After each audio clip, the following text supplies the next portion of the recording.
भूत की कहानी, औरत और लड़की की आत्मा।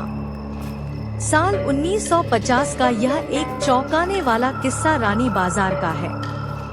यहाँ राम प्रकाश रहता था, जिसकी बेटी को 5 साल की उम्र में कैंसर हो गया।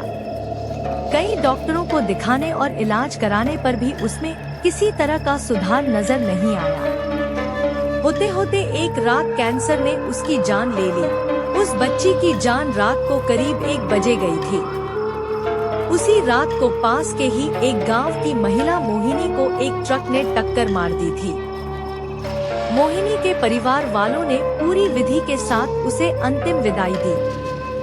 अब बच्ची के परिवार वाले भी उसे दफनाने के लिए जंगल की तरफ निकले। जंगल जाते समय अचानक से उस लड़की के शरीर में हलचल हुई। सभी हैरान हो गए कि मृत लड़की का शरीर कैसे हिल रहा है। थोड़ी ही देर में लड़की जिंदा हो गई और उसके परिवार वाले खुशी खुशी उसे अपने साथ घर ले आए। किसी को इस बात की भनक नहीं थी कि उस लड़की के अंदर उसी रात ट्रक से टकराने वाली मोहिनी की आत्मा घुस गई थी।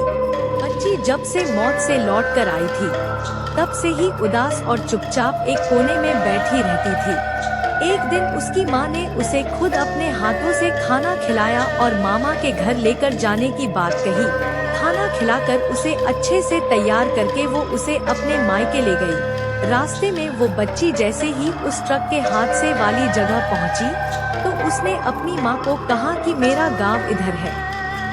माँ ने उसकी बातों पर बिल्कुल गौर नहीं किया और उस बात को हंसी में टाल दिया। कुछ ही देर में वो अपनी बेटी के मामा यानी अपने भाई के घर पहुंच गई। 1-2 दिन बाद मामा जी के घर के आसपास ही बच्ची के अंदर घुसी मोहिनी को अपनी पड़ोसन सिमरन दिखी। उसने जोर से उसे नाम से पुकारा। सिमरन ने पलटकर देखा तो एक छोटी बच्ची थी। उसे बड़ी हैरानी हुई कि इस लड़की को मेरा नाम कैसे पता है। तभी मोहिनी ने अपने साथ बीती सारी बातें उसे बता दी।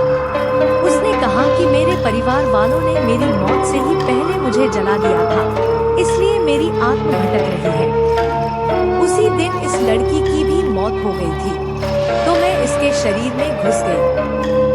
सिमरन ने ये बात अपने गांव जाकर सबको बता दी। पूरे गांव वाले और उसके रिश्तेदार मोहिनी से मिलने के लिए उसी बच्ची के मामा के घर के पास पहुंच गए।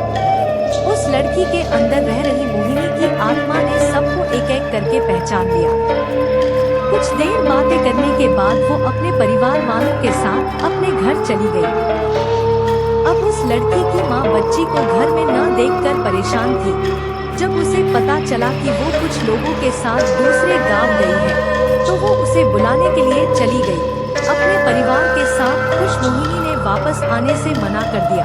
पास के ही लोगों ने उसे समझाया कि तुम्हें दोनों परिवार के साथ रहना चाहिए, इससे सभी को खुशी मिलेगी।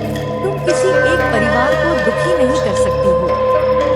इस बात को सुनने के बाद लड़की के शरीर में रह रही मोहिनी अपनी माँ के साथ वापस आने के लिए राजी हो गई। अब वो दोनों परिवारों के साथ खुशी खुशी रहने लगी। कहानी से सीख: जल्दबाजी में किया गया है कार्य अधूरा रह जाता है, इसलिए कोई भी कार्य करने से पहले उसे अच्छे से देख परख लेना चाहिए। ऐसी कहानी सुनने के लिए सब्सक्राइब करें।